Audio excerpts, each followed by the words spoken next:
嗱，大家弟兄姊妹有注意到呢一個咧，就係現代教會嘅發展同埋呢一個嘅歷史嘅時候，都體會到咧，我哋現在係活喺一個年代普遍性嚟説，就係咧真理係不被重視，真理常常係相對化嘅嚟到係比較，就係話咧，你有你嘅真理，你有你對聖經嘅理解，而咧我有我自己個人對聖經嘅呢個理解。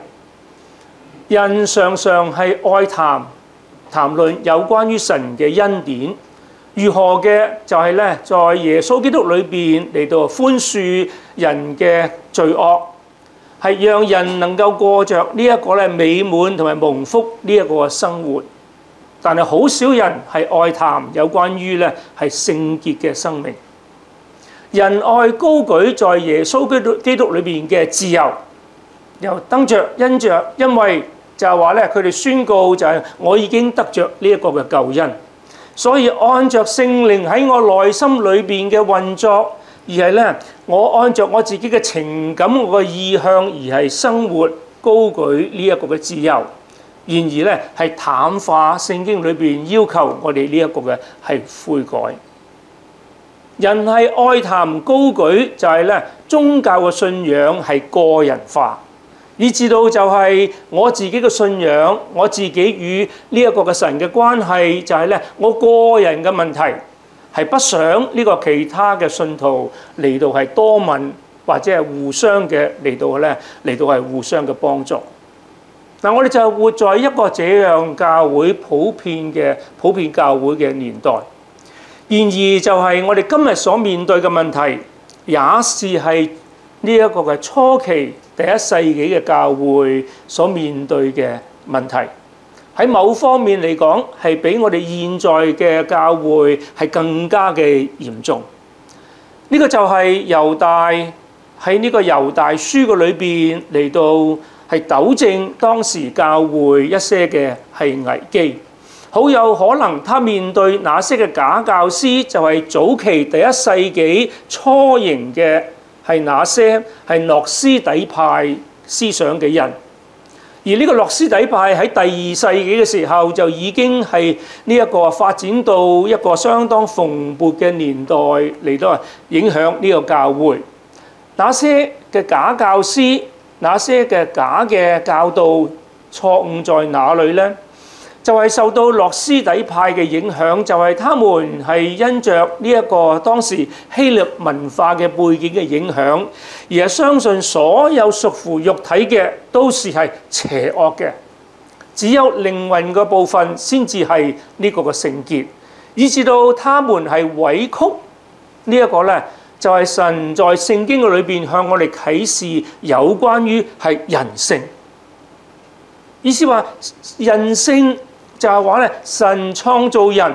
我哋嘅靈魂體係一個嘅單元，係一個嘅人格。我們有着呢個嘅肉體，而係支配我哋肉體嘅情感、意向同埋呢一個嘅感受，是我哋嘅靈。聖經裏邊強調呢兩個部分，然而我哋不能夠將呢兩部分咧係好清楚嘅嚟到係分割。我哋只係一位嘅人，係一個嘅位格，以至到當時候這些係推動早期諾斯底派嘅人，就喺當中佢哋嘅教導同埋係做法就係話咧，既然我個肉體都是係邪惡，不能夠係脫離呢一個邪惡嘅身軀，所以咧我不能夠控制我自己係不犯罪。佢哋意思就係話咧，按照我肉體嘅需要，我嘅犯罪嘅傾向同埋犯罪嘅習慣是必然的。但是我嘅靈魂已經係被得救，因為我認識耶穌基督這位嘅救贖主，以至到係因為我認識耶穌基督嘅救贖主嘅時候，我就係咧將來會得着救贖。神嘅恩典，體會到我身體嘅軟弱。體會到我現在呢一個軀體係被肉體嚟到所控制，我不能夠脫離呢個罪惡，以至到所有我犯嘅罪係都會係被饒恕。都神會接納我，會接納我。不單止現在我已經係被神呢個悅納，同樣將來我會最終進入呢一個嘅天堂。猶大就係喺呢一個第一年代嘅教會，這種係混亂同埋錯誤嘅教導之下嚟到寫呢一封信。原先猶大係想寫呢封信嚟到係與眾教會嚟到分享有關於咧我們同樣領受呢一個救恩裏邊嘅榮耀同埋呢個經歷。一開始嘅時候，然後跟住佢話咧，現在我需要在提筆嘅時候要改變我嘅原意，嚟到咧針對現在正在咧係蠶食同埋係攻擊眾教會嘅那些嘅假教師同埋錯誤嘅教導。以至到咧，在呢一個第一年代，你們在呢個混亂嘅教會呢一個嘅環境嘅裏邊，你哋需要站立得穩。你們站立得穩咧，首先要體會到就係應該就係咧，為着使徒們係一次過向我們啟示嘅那些嘅真道嚟到咧，係勇敢地嚟到咧奮鬥，嚟到積極地嚟到係站立。意思話咧，不是係呢一個消極嘅嚟到防守，而係積極地在真道嘅裏邊嚟到係站立得穩。今日我哋咧就從呢個17至到25節嘅裏邊咧嚟到係思考猶大對當時候呢個信徒呢一個嘅吩咐。喺呢度係有4個簡單嘅指引，吩咐信徒們應當係如何。第一點就係呢個17節至到19節嘅裏邊咧，猶大佢話咧，你哋要係記着使徒們嘅那些嘅警告。17節佢話咧，記得我們主耶穌基督嘅使徒從前所說的話。嗱，呢度使徒們所說嘅話咧，就並不是單單咧就係當中嘅會眾有些人曾經聽過使徒們嘅教導。或者係從使徒們嘅那些嘅傳統嘅裏邊口傳，好有可能咧就係咧大部分使徒們嘅教導唔單止係口傳，而係部分已經係在呢一個書信裏邊嘅經卷，已經係第一個年代在教會嘅當中嚟到係不斷嘅宣讀同埋係被教導。正如保羅嘅書信係寫給某些嘅教會，然後就話咧，你也將係咧我寫信給另外嘅教會嘅裏邊嚟到係宣讀同樣嘅意思。重點就係話，你要謹記使徒們就係咧，在耶穌基督所給予佢哋嘅職分同埋使命嘅裏邊，如何吩咐呢一個嘅教會咧？就係記得就係話咧，在主耶穌呢一個自己嘅事工嘅裏邊已經宣告咧，假教師將會係攻擊呢一個嘅教會。在呢一個登山寶訓呢個第7章嘅裏邊，主耶穌佢話：不要以為人咧就係咧喺教會嘅裏邊係有許多活躍嘅行動同埋甚至係侍奉嘅工作。當人説主啊主啊，我豈不是為你做這樣，為你做這樣，為你做那樣？然後主話：我不認識你。主耶穌警告我哋如何能夠可以係分別係哪些是真的教師同埋哪些是假教師呢？佢話咧就係好嘅樹不能夠結壞嘅果子，壞嘅樹也不能夠結好嘅果子。那些披着呢個嘅羊皮嘅豺狼，你只要看佢嘅生命，睇佢是否咧在聖潔嘅生命嘅裏邊能夠有呢個嘅成聖呢個嘅觀念同埋呢一個嘅行為，就能夠體會到他們是否是真正嘅假教師。所以咧呢一個猶大佢話要體會到就係主耶穌基督同埋呢個使徒們已經向我們係警告過。要注意呢一個嘅假教師，每個年代都有假教師。使徒們呢一個咧就係彼得喺呢個彼得後書嘅裏邊嚟到咧係咧詳細嘅警告當中嘅假教師，甚至有些咧係拒絕同埋係否定呢一個咧係基督係嘅在內。另外就係保羅向以弗所嘅教會喺以弗所書嘅第20章嘅裏邊，當他呼召長老們來到向他嚟到告別嘅時候，就話咧：以後在你們嘅當中，必有人好像豺狼嘅嚟到攻擊呢一個嘅係羊群。又跟住猶大簡單嘅嚟到説到咧，係假教師嘅呢一個嘅顯明，佢嘅表徵喺邊方面咧？佢係第一點，佢話咧，佢話呢啲嘅人係叫係譏誚的人。咩為之叫譏誚的人咧？嗱，詩篇第一篇開始即係教導我哋咧，就係呢一個咧係咧，不要呢一個咧就係與作惡嘅人，不要與作惡嘅人嚟到同行。當中包括咩咧？就係咧譏誚的人。譏誚嘅人就係詩篇嘅第一篇嘅裏邊就係那些嘅褻慢人。呢啲嘅人就係話咧，他們不看重神嘅説話，他們輕看甚至係輕呢個嘅呢一個咧輕視，甚至係咧呢一個咧係鄙視係神嘅説話，只係強調那些嘅假教師就係咧，我有與神呢一個相交呢個特殊嘅呢一個嘅渠道。以至到就係話咧，係我能夠可以傳遞神嘅信息，所以咧輕看神嘅呢個真理。18節，那些係譏誚的人。又跟住咧18節同樣佢話咧係隨從自己不敬虔嘅私慾而行。意思話呢一班嘅人只係顯明佢按着呢一個咧係肉體嘅情慾所驅使嘅呢一個嘅行為。佢哋以情慾、以佢哋嘅愛好、以佢哋嘅情感嚟到成為佢哋嘅主導，帶領佢哋嘅人生。第三點形容到咧19節嘅裏邊咧，那些人、那些嘅假教師係好結黨分派嘅人。嗱，當然我哋唔會覺得係奇怪，因為在教會嘅裏邊，如何能夠呢一個咧係保守？呢一個咧，弟兄姊妹當中呢一個咧係和平同埋呢一個共處嘅生活咧。以弗所書嘅第4章嘅裏邊教導就係話咧，呢個嘅關鍵係要咧就係在保守在聖靈裏邊所賜嘅合一。保羅嘅話咧係以和平彼此嘅聯繫，竭力保持聖靈所賜嘅一切。你可以想象那些嘅假教師按照佢哋嘅情慾，同樣係看輕神嘅話語，只看重就係話咧睇重佢自己，係咧就宣告係領受從神而嚟嘅啟示同埋呢個嘅教導。喺呢個情況嘅裏邊啊，當然係沒有聖靈嘅帶領，係第4方面，他們係屬血氣，係沒有聖靈嘅人。當他們沒有聖靈喺個內心嚟到係運作嘅時候，他們當然不能夠保守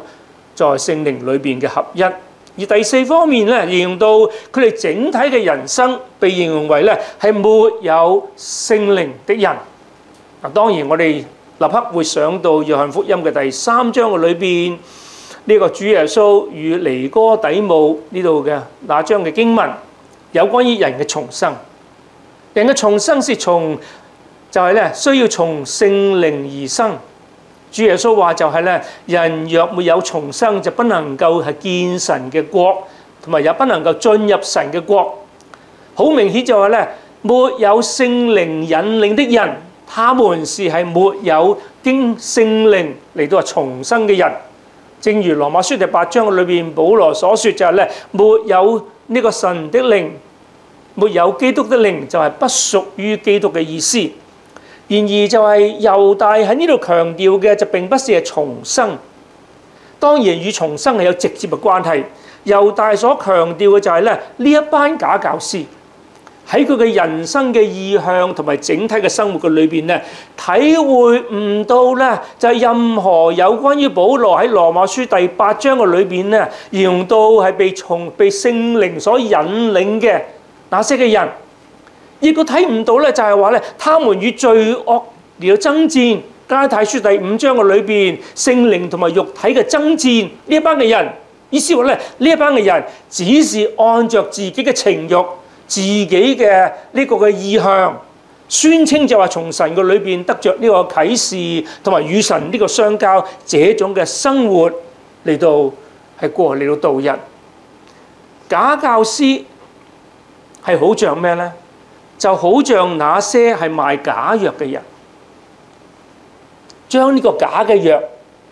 包裝好、宣傳，同埋用種種嘅方式嚟到宣稱呢啲藥係有着呢一個嘅功效，用咗種種嘅方式，然而實際上有可能係呢一個毒藥。而就係信徒同埋假教師，也是要常常係注意，就係咧假教師佢哋嘅生命，同埋假教師所傳講嘅係那些帶着呢個毒藥嘅那些嘅教導。我以前講過，就係假教師不一定係存在係在呢個我哋嘅教會，或者係呢個地方嘅教會，而假教師就常常會藉着現在咧喺呢個互聯網上邊，喺呢一個咧書籍嘅裏邊，喺呢一個廣播嘅裏邊所聽到嘅嚟到係呢一個侵害同埋蠶食呢一個嘅教會。所以請大家弟兄姊妹要注意，就咧記住使徒們嘅教導，意思話咧係與呢一個咧就使徒們係在聖經裏邊呢個標準，同埋與聖經裏邊向我哋嘅啟示係啦一次過傳遞給予教會嘅係那些嘅教導，意思話就是聖經以呢個標準嚟到係衡量。又跟住猶大第二方面嘅指示。如果大家弟兄姊妹覺得疲倦嘅咧，我建議你咧站起身嚟，企喺後邊。我寧願你咧掙扎嚟到聽到，好過坐喺樹瞓覺。坐喺樹瞓覺其實對你根本上係對你係冇益處，亦都係咧我唔想你繼續係藐視神嘅道。所以咧，我寧願大家咧，如果係真係疲倦嘅，無論我依家唔問咩原因，係疲倦咧，站起身嚟，企喺後邊，你自己咧能夠保持你自己咧可以係咧某些嘅狀態都能夠係聽到。嗱，跟住係第二點。第二方面嘅指引呢，係神係吩咐信徒們就係啦，按着神嘅蒙恩嘅途徑嚟到保守自己常在呢一個嘅神的愛中。呢個第20同埋21節係我意思已經有一次講到，所以咧我唔會詳細嚟到講啦。嗱，呢度咧喺呢一個嘅文法嘅裏邊好清楚嘅教導我哋，佢話咧要保守自己常在神的愛中。嗱，呢個係呢個中心嘅誡命。又跟住咧係三方面咧係咧用呢一個嘅表達到係指出三方面嘅途徑，如何嘅嚟到保守自己常在神嘅愛中咧。嗱，當然我哋唔應該奇怪就係咧。就係聖經一般嘅教導，同時係呢個嘅猶大嘅教導咧。就係我們這些嘅信徒，一開始嘅時候，第一節嘅裏邊咧，就係咧耶穌基督係咧那些係蒙恩嘅信徒，係被父神裏邊所蒙愛，係耶穌基督所保守嘅人。換句話説就係話咧。猶大寫信俾信徒們，你們是係蒙父神所蒙愛嘅人，所以你們要常常體會到你自己嘅身份，你自己蒙召同埋被呼召呢個係寶貴嘅權利。你如何保守在神嘅愛中呢？係猶大三方面，佢話啦，第一點，你們要常在至聖嘅真道上邊嚟到係造就，係建立。係自己保守在呢一個咧第20節，保守在呢一個咧神嘅呢一個係真理嘅裏邊，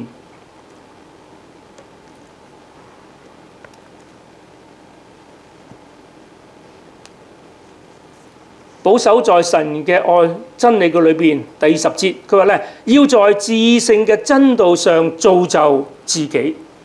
佢重複第4節。第4節要我哋咧就係啦喺當中嚟到要為一次過呢一個嘅真道竭力嚟到係奮鬥。這個我哋要為呢個嘅純正嘅福音嚟到係奮鬥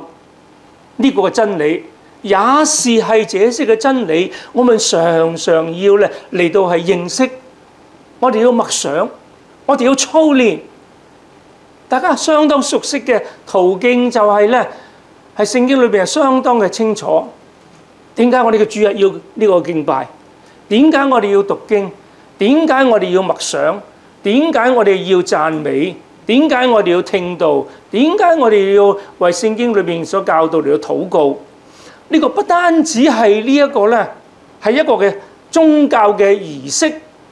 更加重要嘅係藉着這些嘅渠道同埋媒介，係讓我哋咧能夠在真理嘅裏邊係被建立起嚟，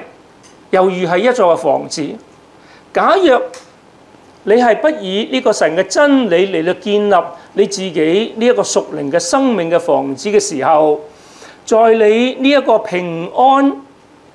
係咧通呢個嘅一切都係咧順利嘅日子嘅裏邊咧，別人可能不會係察覺，但係咧，假若你所建立喺你嘅屬靈嘅生命嘅話咧，呢個房子係在呢個沙土上嘅時候，係被衝擊嘅時候，馬太福音嘅第7章嘅裏邊，登山寶訓嘅結束嘅裏邊咧，主耶穌就已經係吩咐我哋，你嘅房子會係倒塌，會係崩潰。所有人都體會到咧，原來你以往喺外表上看嚟，喺宗教上邊呢一個嘅儀表，宗教上邊嘅參與咧，只是係建立你個房子係在呢一個係沙土上。當雨水來臨，當呢個暴風來臨嘅時候，你將會係呢一個倒塌，你將會係暴露你自己呢一個沙土呢一個根基。馬丁路德曾經說過嘅話咧，當人嘅靈魂係離開聖經嘅時候，離開神嘅話語嘅時候，我們什麼也不能做，什麼也不能做。但豈不是主耶穌同樣嘅形容到就係話咧，離了我係不能夠做什麼。約翰福音15章裏邊葡萄樹枝子那個嘅比喻。甚至係在那個比喻嘅裏邊，我哋如何與基督嘅不斷嚟到係聯想，與基督住在耶穌基督裏咧，就係藉着神嘅道、神嘅話語，然後跟住第二方面嘅途徑，呢一個猶大佢話就係咧，在禱告嘅裏邊，第20節嘅裏邊咧，不單止咧，我哋在至聖嘅真道上面造就自己，係藉着聖靈嚟到係禱告。嗱，方前猶大指責那些假教師係沒有聖靈的人，意思話佢哋嘅生活意態沒有被聖靈帶領。現在就係話咧，你們要如何保守在神嘅愛嘅裏邊咧？就係藉着咧係不斷嘅禱告。不單止係禱告，現在你們已經係得着聖靈嘅能力在你哋嘅身上嚟到係幫助你禱告。意思話咧，不單止係在外表上面有呢個嘅儀式，有呢個嘅話語，而係咧聖靈會帶領你經歷到真正嘅呢一個嘅祈求。意思話咧，虔誠嘅祈求，不是虛假嘅樣外貌，而係聖靈會帶領你會有認罪悔改。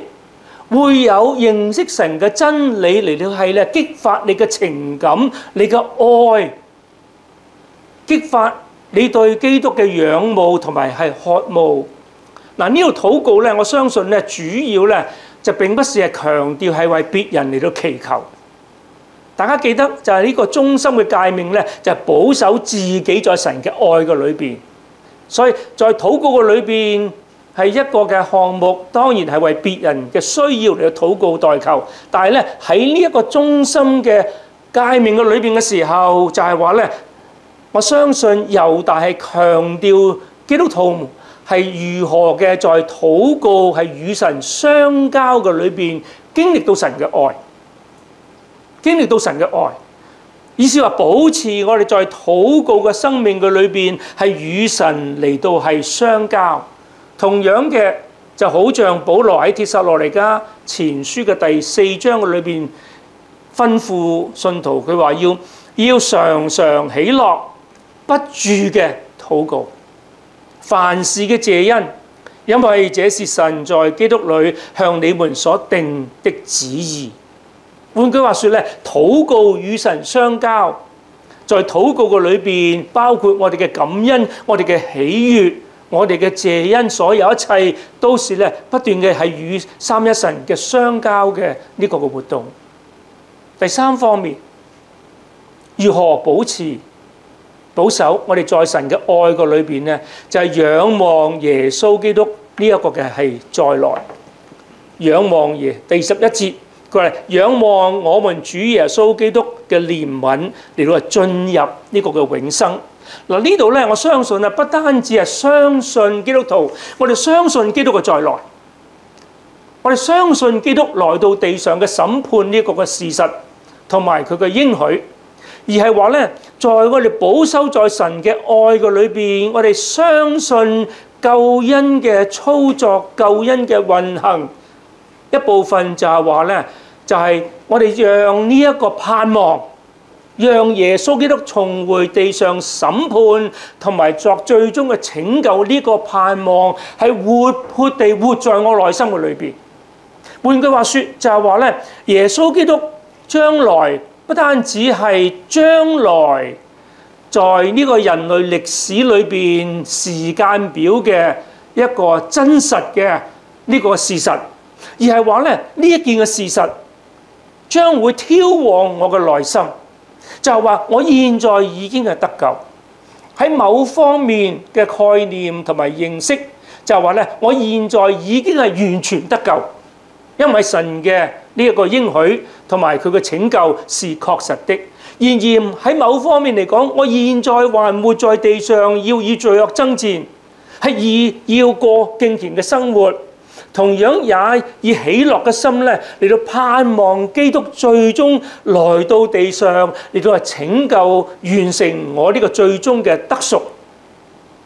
所以咧，呢三方面係讓我哋保守。我係在神嘅愛嘅裏邊，係圍繞着我們，圍繞着我們，圍繞着我們在咩咧？係基督的愛那裏。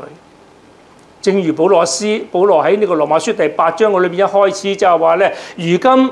在耶穌基督裏邊係再不被定罪，成聖被計算為義，已經定了，已經確定了。而結束第8章嘅時候咧，就係話咧，我們係確信係基督保守我們在基督嘅愛嘅裏邊經歷到我哋當中遇到一切嘅爭戰，我哋甚至呢一個咧係與罪惡爭戰，係與苦難爭戰，與種種一切，而咧保守我哋在神嘅愛嘅裏邊。所以咧。就係猶大吩咐我哋，就係咧要我哋保守，常常嘅保守在呢個神嘅愛嘅裏邊，以真理成為我哋嘅基礎，以呢一個咧我哋常常禱告嘅習慣，呢個嘅生活，好像我嘅身體嘅呼吸一樣嚟到維持我嘅生命。以我嘅盼望，好像呢一個嘅我嘅眼睛嚟到係仰望着將來。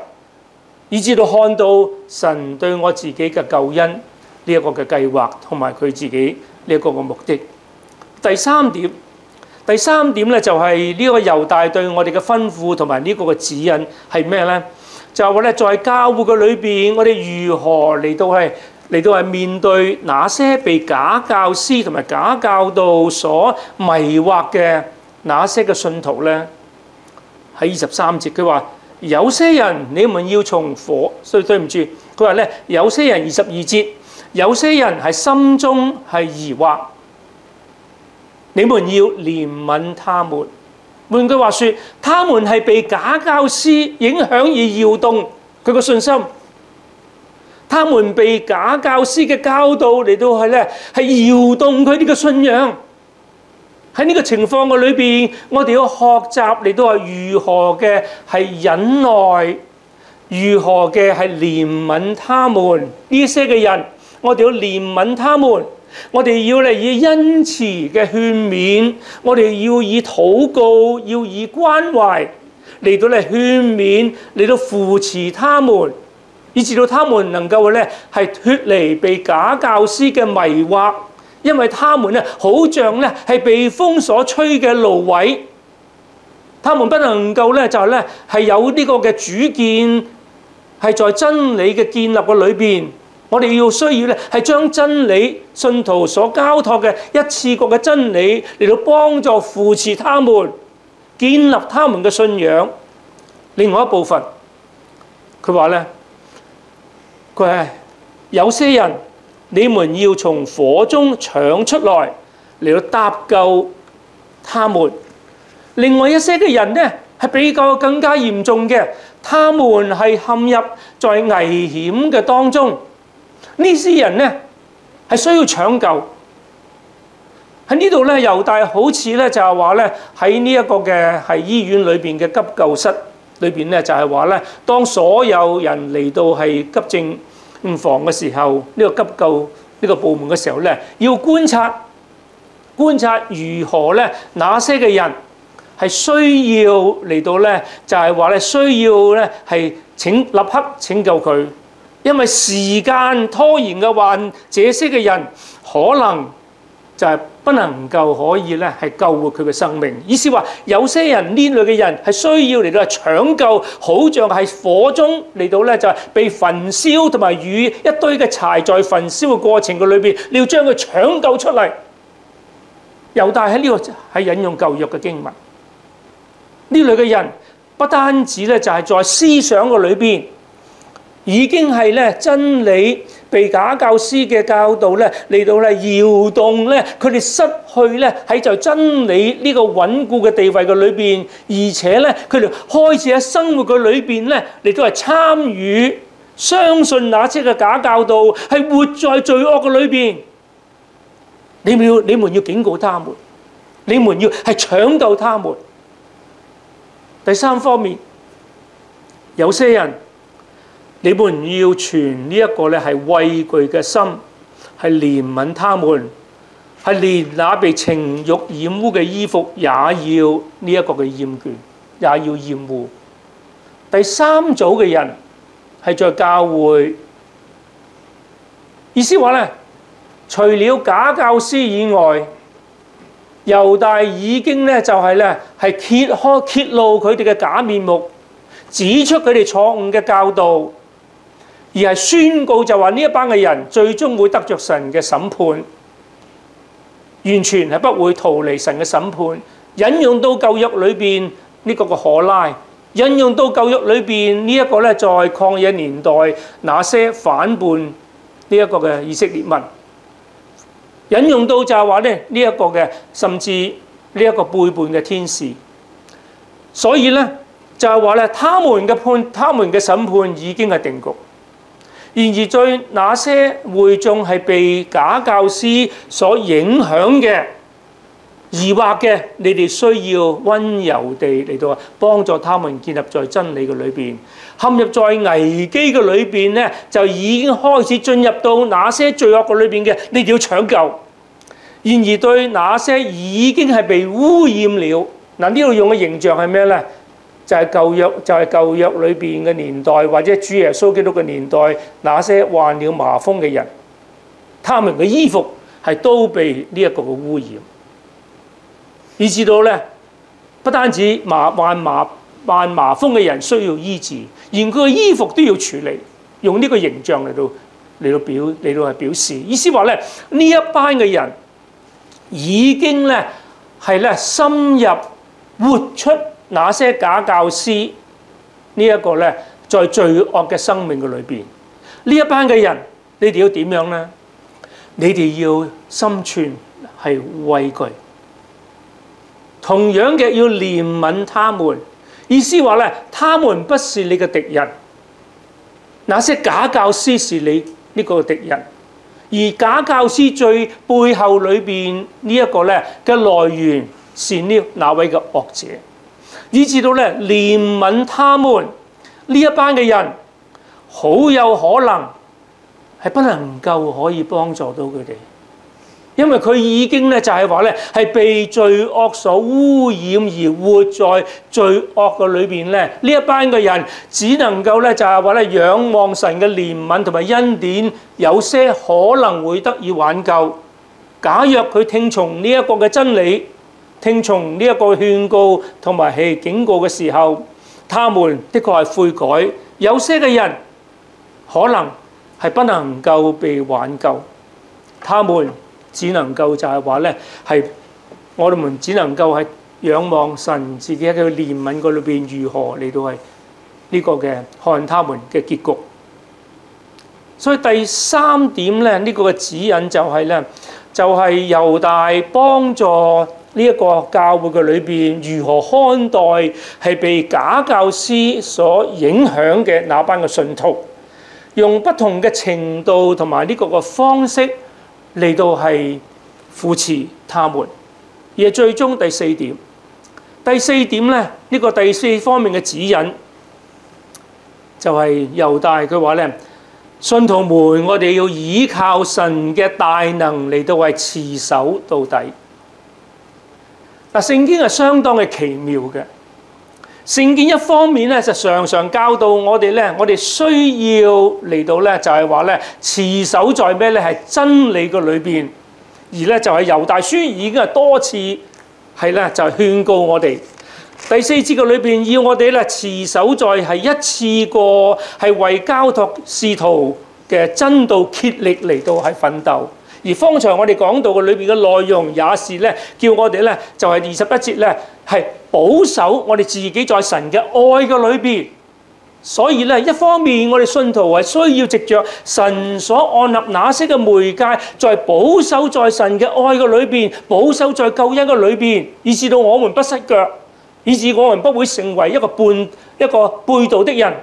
但係另外一方面咧，聖經同樣嘅真理，雖然表面上係不合邏輯，但係同樣嘅真理教導我哋咧，信徒們能夠藉着所有那些嘅媒介嚟到保守在神嘅救恩嘅裏邊嘅原因，最終嘅原因，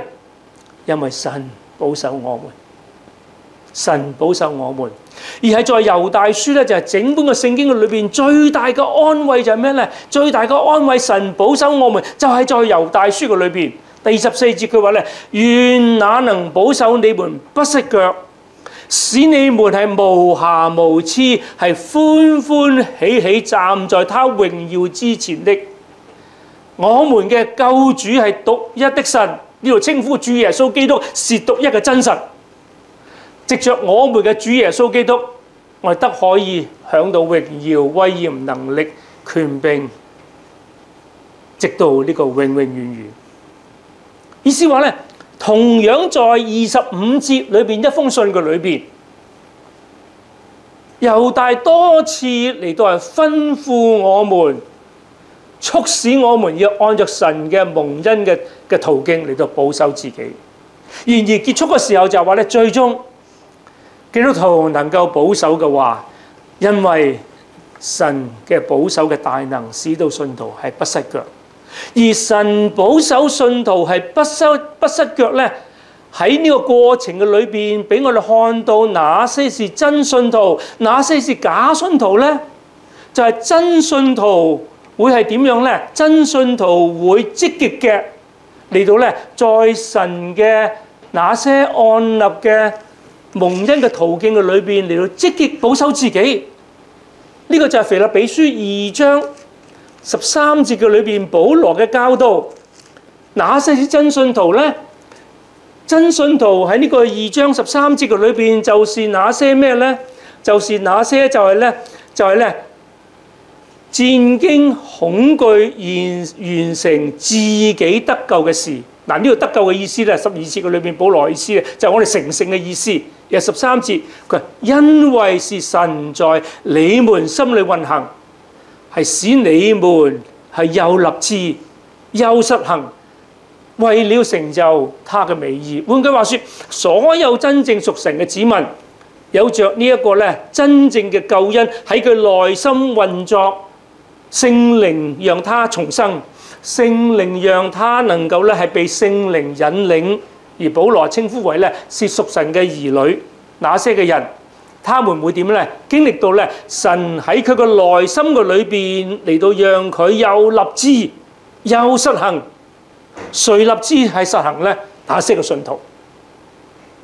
為何只有那些嘅信徒先至立志同埋運行咧？因為神喺佢內心嘅裏邊咧，要成就神自己嘅美意。那些嘅假信徒，那些外表嘅信徒，那些虛偽嘅信徒會點樣咧？會喺形式上，會喺外表上保持佢嘅外表，保持佢好像呢個法利賽人有宗教嘅外表，保持教會嘅聚會，保持教會裏邊呢一個所有呢一個嘅聖禮，保持基督徒咧係良好道德嘅行為，良好道德嘅行為，可能從來沒有犯呢一個嚴重嘅罪惡，但係佢個內心嘅裏邊係沒有係又立志又運行喺佢嘅心嘅裏邊，積極嘅保守自己在神嘅愛嘅裏邊，而最終嘅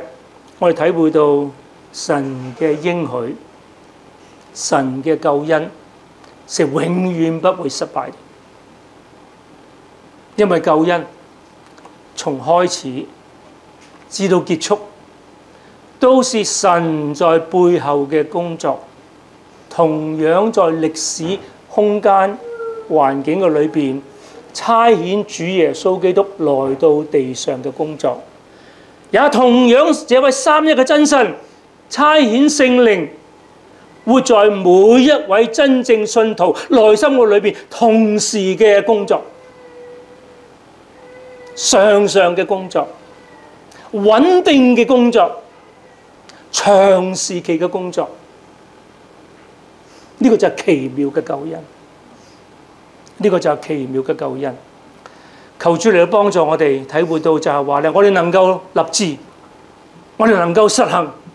因為這位有誠信的救贖主，我們嘅三一真神係在我哋呢一個人嘅內心裏邊工作。呢個嘅救恩係在創世以先係永恆嘅裏邊父神嘅揀選，在時間嘅空間嘅裏邊差遣主耶穌基督來到地上，道成肉身，成為我哋嘅救贖主。在我們嘅時間表嘅裏邊，我哋嘅人生嘅裏邊，聖靈喺我哋內心裏邊作工，嚟到將我們重生，將我們嚟到咧就係話咧不斷嘅嚟到讓我們嚟到係成聖。而繼續嚟到咧，就係話咧，在我哋呢個成聖嘅過程嘅裏邊，有呢一個嘅主耶穌基督在天上嘅裏邊不斷為我們代求，有我哋嘅父神喺當中裏邊嘅保守嚟到咧，就係應許主耶穌基督呢一個嘅為我們代求，成就在我哋嘅身上。而聖靈在我哋嘅內心嘅裏面不斷嘅嚟到係斥責我們，當我們讓聖靈擔憂嘅時候，當我們按着聖靈被聖靈帶領，而按着聖經嘅真理而行嘅時候，我們經歷呢個嘅喜悅，經歷呢個喜樂，經歷呢個嘅釋放嘅自由，經歷係與神嘅和好，經歷呢個嘅救恩嘅盼望，經歷到就係咧仰望呢一個嘅救恩最終成就在我哋嘅身上，同埋相信神最終佢保守我嘅應許。呢個應許同埋呢個確立，就好像一位嘅小孩子常常就係話咧，佢嘅手係不離嘅，係握着佢嘅父親嘅手，喺佢父親嘅手嘅裏邊帶領我哋咧，係呢一個係道行呢日子嘅時候，無論我哋係在呢一個繁忙嘅城市街市嘅裏邊。無論我們在呢一個咧係爬山或者係在山谷嘅裏邊，無論我哋在日間或者係在黑夜嘅裏邊，呢位嘅小孩子能夠係被保守，因為佢相信緊握着佢父親嘅手，然而更加重要就並不是咧，單單佢相信握着佢父親嘅手，因為那隻握着父親嘅手係一個軟弱的手，唯有那位嘅父親，那位大能嘅手係握着、抓緊着呢一位嘅軟弱嘅小孩，讓他係不會係離開呢個父親。呢個就係救恩嘅圖畫。求主嚟到幫助我哋，藉着呢一個嘅猶大書嚟到係咧體會到就係當日教會呢個急切嘅需要，同樣也是我哋今日係急切嘅需要。不單止讓我哋認識到有關於假教師嘅真面貌，同樣咧正面嘅幫助信徒係如何嘅保守同埋係堅持站立在我哋穩固嘅真理嘅磐石上。求主嚟到幫助同埋祝福我哋弟兄姊妹，繼續持守在呢個真道嘅裏邊，保守我哋在神嘅愛中嚟到咧不斷嘅嚟到係成聖同埋係最終達到將來呢一個應許地，就係呢個迦南地嘅天堂。我哋一齊嚟到係感恩禱告。天父為着我哋簡單嘅嚟到係認識呢一段嘅聖經嘅話語，嚟到係獻上感恩。願主你自己嚟到係讓我哋係內心嘅裏邊，為着你對我哋嘅警告嚟到係讓我哋警醒，以至到我哋慎防任何在呢一個係世上邊呢一個邪惡嘅教導，無論是藉着呢一個嘅電視，無論是藉着呢個人所愛好傳說係那些嘅教導，或者係在呢個互聯網，或者係在我哋嘅手機嚟到向我哋嘅傳送。奧主啊，幫助我哋嚟到將兩隻手指嚟到放在我哋嘅耳中，而係完全嘅係不聽。幫助我哋將我哋嘅手嚟到係掩蓋我哋嘅眼目，而係完全嘅嚟到不看。願主你自己嚟到保守我哋，不單止讓我哋認識到假教師嘅真面貌，同樣嘅也是保守我哋積極嘅在神嘅話語同埋與基督嘅愛嘅裏邊嚟到係緊緊嘅嚟到係經歷到你自己嘅嚟到看顧，讓我哋嘅信心嚟到不斷嘅被建立，讓我哋能夠按着聖靈嘅帶領嚟到活出呢個嘅聖靈裏邊豐盛同埋呢一個係得勝嘅人生。主啊，我哋當中亦都為着那些還未認識你嘅，求主你也是藉着你嘅話語嚟到打開佢哋嘅心竅，聖靈喺佢內心嘅裏邊嚟到係作工，看到這個奇妙嘅救恩，因而嚟到係認識我們嘅主耶穌基督是如何嘅恩慈地嚟到係恩待那些無助無望嘅罪人，而只要依靠他，只要相信他，同樣嘅也是係得到基督救恩裏邊嘅憐憫。求主啊，你應許我哋對向你嘅祈求、禱告、仰望，奉耶穌基督的名，阿們。